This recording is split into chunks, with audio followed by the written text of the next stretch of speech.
In the world of talent acquisition, we often spend a ton of time talking about how we go about finding, attracting, and hiring top-tier quality talent. And that is definitely something we need to talk about.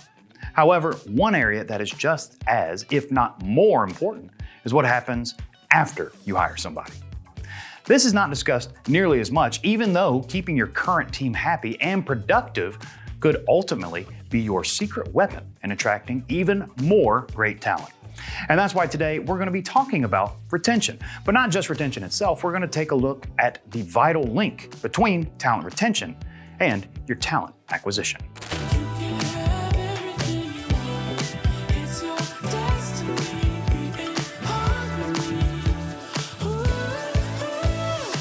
Hello everyone, and welcome back to the Recruiting Roundup.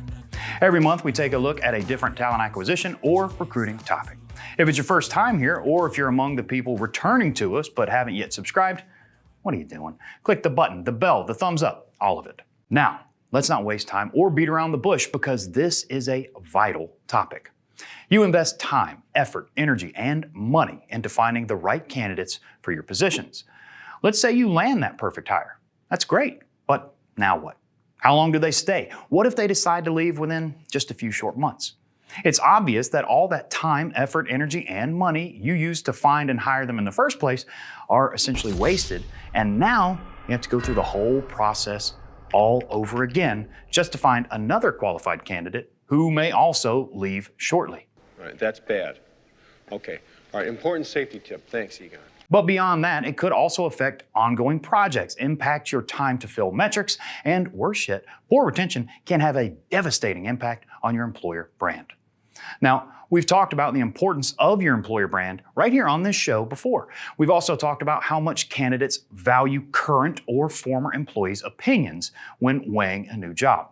When you have employees jumping ship, there's typically a reason for that, and it's often something negative. In today's interconnected digital world, word travels faster than ever.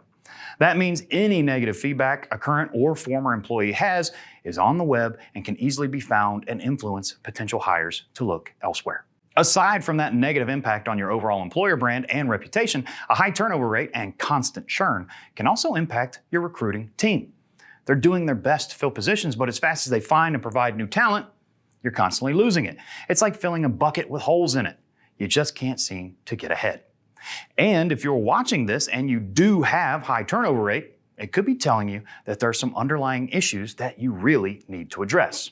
Now, on the flip side, if you have high retention rates and low turnover, well, that could serve as a beacon, almost like a magnet for new high-quality talent. If no one wants to leave, it's got to be a great place to work, right? Best job ever. Best job ever. The key is to stop thinking of talent acquisition as just a way to find and hire new talent. In reality, it's not just about that initial hire. If done right, it sets the stage for long-term retention. How? First, your team has to be honest and transparent about the job and expectations. Give the candidate all the info they need to make an informed decision. You don't want to hire someone only to blindside them with surprises that they never saw coming. You also need to let them know exactly what they can expect moving forward, should they actually get the job.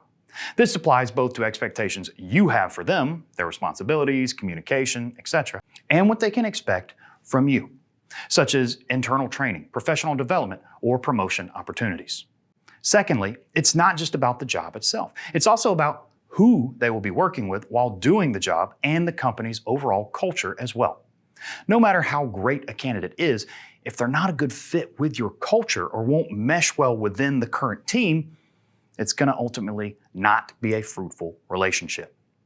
Third, you need to have your onboarding process mapped out and as smooth as possible. This is the first real interaction a new employee has with your team. If onboarding leaves a bad taste in their mouth, it could negatively impact their whole experience with your company. And finally, see what they have to say. Check in with your employees to see how things are going. Ask those new hires about the onboarding process. Ask more experienced employees about how things can improve or if there are any lingering issues that hinder their success. Then, do something about it. Do something! Do something! Do something! Ultimately, talent acquisition and retention go hand in hand. The better your retention, the fewer open spots you will have to fill. This will also lead to attracting more people being interested in any jobs you do offer.